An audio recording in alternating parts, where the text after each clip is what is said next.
देखते समय अक्सर लोग ग्रहों को देखते हैं, भावों को देखते हैं और भाव के राशियों के स्वामी ग्रह को भी देखते हैं। लेकिन ज्योतिषी कारक ग्रहों से चलता है। तो आज हम लोग सभी 12 भावों में कारक ग्रहों के रोल को समझेंगे। आज आपको यह भी पता चलेगा कि भावों को उनके स्वामी ग्रह के आधार पे अगर फलादेश निकाला जाए तो क्या रिजल्ट आता है, और अगर उन भावों के कारक ग्रहों को भी ध्यान में रखते हुए जब फलादेश निकालते हैं तो वो फलादेश किस तरीके से बदल जाता है। तो आज का क्लास काफ़ी इंटरेस्टिंग है। लास्ट में कुछ एग्जाम्पल भी देंगे ताकि आपको क्लैरिटी आ जाए कि किस तरीके से फलादेश करना है। तो सबसे पहले हम लोग कुंडली के भावों के जो कारक ग्रह हैं उनको समझेंगे और फिर एग्जाम्पल में ये समझेंगे कि कारक ग्रह को कंसीडर करते हुए अगर हम लोग प्रेडिक्शन करते हैं, फलादेश करते हैं, तो क्या रिजल्ट आता है, और बिना कारक ग्रह को दिमाग में रखे हुए अगर हम लोग फलादेश करते हैं तो रिजल्ट कैसे बदल जाता है। तो चलिए शुरू करते हैं। ये जो है ये प्रथम भाव है। प्रथम भाव का मतलब हुआ लग्न स्थान। लग्न स्थान मैंने लगन भाव भी इसको कहते हैं, और ये यहाँ से मैं का पता चलता है ना। इसको तन स्थान भी कहते हैं, तन भाव भी कहते हैं, है ना। तो यहाँ के जो कारक ग्रह हैं वो कौन है? सूर्य। ये दूसरा स्थान धन स्थान, यहाँ के कारक ग्रह हैं बृहस्पति या गुरु। ये थर्ड हाउस बल स्थान, यहाँ के कारक ग्रह जो हैं वो हैं आपके मंगल। चौथा स्थान घर स्थान, मन स्थान, माँ का स्थान, प्रॉपर्टी का स्थान, जमीन जायदाद का स्थान, यहाँ के कारक ग्रह हैं चंद्रमा। ये पांचवा स्थान हो गया। बुद्धि स्थान, लव स्थान, स्पेकुलेशन का स्थान, शेयर मार्केट का स्थान, लव का स्थान, प्रेम मोहब्बत का स्थान। तो इसके कारक ग्रह हैं गुरु या बृहस्पति। ये छठा स्थान, ये हो गया पराक्रम स्थान, ये हो गया मेहनत का स्थान, संघर्ष का स्थान, ऋण का स्थान, रिपु मतलब शत्रु का स्थान है। उसके बाद रोग का स्थान, है ना। तो ये जो है ये आपका हो गया छठा भाव, और यहाँ के कारक ग्रह जो हैं वो है मंगल। लिखते भी रहें, अगर आप लिखना चाहते हैं तो लिख लीजिए। फर्स्ट हाउस सूर्य, सेकंड हाउस गुरु, थर्ड हाउस मंगल, फोर्थ हाउस चंद्रमा, फिफ्थ हाउस गुरु, सिक्स्थ हाउस मंगल, सेवेंथ हाउस शुक्र का स्थान, क्योंकि ये पार्टनरशिप है, मैरिज है, भोग स्थान है ना। तो ये सिक्स्थ हाउस जो है यहाँ का, यहाँ के कारक ग्रह हैं शुक्र। आठवां स्थान डर, परिवर्तन, sudden loss, sudden gain, operation, गुप्त धन, ससुराल का पैसा। यहाँ के जो हैं कारक ग्रह जो हैं वो कौन है? शनि। नाइन्थ हाउस या नौवां भाव या धर्म स्थान या भाग्य स्थान या पिता का स्थान या और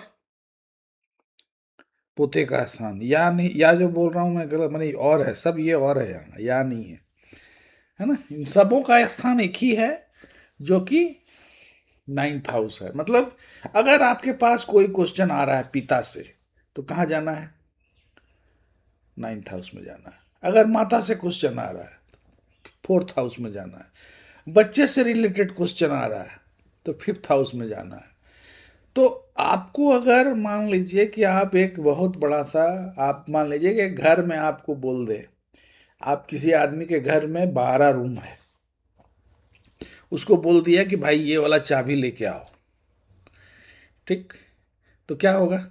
तो उसको 12 घर घूमना पड़ेगा, क्योंकि यहाँ 12 घर है, इसलिए मैं 12 का एग्जाम्पल दे रहा हूँ। लेकिन अगर मैं बोल दिया उसको कि आप ये चौथा वाला जो भाव है, वहाँ से आपको चाबी लेके आना है, टेबल पे रखा हुआ है, तो तुरंत आप जाओगे, यहाँ से उठा लोगे। तो कोई अगर मान लीजिए माँ के बारे में क्वेश्चन कर रहा है, तो कहाँ जाना है आपको? 4th हाउस में जाना है। बहन के बारे में क्वेश्चन कर रहा है, तो कहाँ जाना है? इस भाई बहन का घर ये है ना। तो ये हो गया आपका डर स्थान, परिवर्तन स्थान। ये ससुराल से पैसा है, वही यहीं से पता चलेगा। 9th हाउस बता ही दिया मैंने, धर्म स्थान, भाग्य स्थान, पिता का स्थान, दादा का स्थान, पोते का स्थान, सब यहीं से तो पता चलेगा। माने पूर्वज का स्थान ये है। 10th हाउस कैरियर, रिस्पॉन्सिबिलिटी, यहाँ से पता चलेगा। 11th house gains, network, affinity, ये सब जो है यहाँ से आएगा। आय, पैसा जो आएगा वो यहाँ से आएगा, ये पैसा यहाँ से आएगा, ठीक। फिर ससुराल का पैसा यहाँ से आएगा, और अगर आपके पास रहेगा तो यहाँ रहेगा। तो ये हो गया आपका पैसे का स्थान। ये हो गया 12th हाउस। ये हो गया खर्च स्थान, मोक्ष स्थान, विरक्ति स्थान, अलगाव स्थान, है ना, फॉरेन सेटलमेंट का स्थान। तो इस तरीके से 12 स्थान। हाँ, अभी हम लोग जो है 12th, इस स्थान के जो है, जो कारक ग्रह हैं वो कौन है? सूर्य। इस स्थान के कारक ग्रह बृहस्पति या गुरु। इस स्थान के कारक ग्रह शनि, ठीक। अब देखिए, हम लोग ये देख रहे हैं कि टोटल गुरु कितने जगह बैठे हुए हैं? एक, फिर दूसरा, तीसरा, चौथा। 2nd house, 5th house, 9th house और 11th हाउस। इन चारों जगह जो हैं ये गुरु बैठे हुए हैं, ठीक। उसके बाद मंगल कहाँ कहाँ बैठे हुए हैं? 3rd हाउस और 6th हाउस में, यहाँ गुरु बैठे हुए हैं। फिर सर सूर्य कहाँ बैठे हुए हैं? यहाँ बैठे हुए हैं। चंद्रमा कहाँ बैठे हुए हैं? यहाँ बैठे हुए हैं। शुक्र कहाँ बैठे हुए हैं? यहाँ बैठे हुए हैं। और कुछ बचा? शनि का बता ही दिए हम, और ये सब कंप्लीट हो गया। तो इस तरीके से कारक जो है उसको हमने समझा। अब हम एक एग्जाम्पल लेंगे, हमने ले लिया मेष लगन की कुंडली, ठीक। अब इसमें क्या है, हम लोग धन स्थान को देख रहे हैं। धन स्थान क्या है? 2nd हाउस, वृष लगन, वृष राशि। वृष राशि के स्वामी ग्रह कौन है? शुक्र। माने वो अपने घर में बैठे हुए हैं, मतलब स्वगृही हैं। इसका क्या मतलब हुआ? इसका फल अच्छा मिलना चाहिए। तो एक नॉर्मल आदमी जो है वो क्या कहेगा कि नहीं, आपके पास पैसा बहुत बढ़िया है, तो दिस इज दी फलादेश। लेकिन जिस आदमी को कारक ग्रह की जानकारी है, वो क्या कहेगा? अच्छा, ये 2nd हाउस के कारक ग्रह जो हैं वो कौन है? बृहस्पति या गुरु। और गुरु कहाँ बैठे हुए हैं? खर्च स्थान में। तो क्या बोलेंगे? पैसा आएगा, लेकिन खर्च स्थान से खर्च हो जाएगा। जो भी आएगा रुकेगा नहीं, खर्च हो जाएगा किसी न किसी बहाने, ठीक। तो ये आपका एक कुंडली का हो गया प्रेडिक्शन। तो देखिए, आपने देखा कि अगर हम लोग कारक ग्रह को कंसीडर कर रहे हैं तो प्रेडिक्शन चेंज हो जा रहा है, और कारक ग्रह के बारे में नहीं जान रहे हैं तो प्रेडिक्शन हाफ है, हाफ ही फलादेश हो रहा है। ठीक। अब दूसरा एग्जाम्पल लेते हैं। अब ये देखिए, इसमें हम लोग जो है,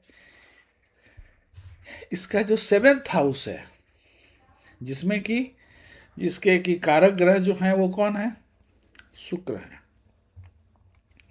तो केवल अगर 7th हाउस को देखें तो क्या बोलेंगे हम कि इनका शादी जो है उसमें अड़चन है, लेकिन शादी होगा और बढ़िया होगा।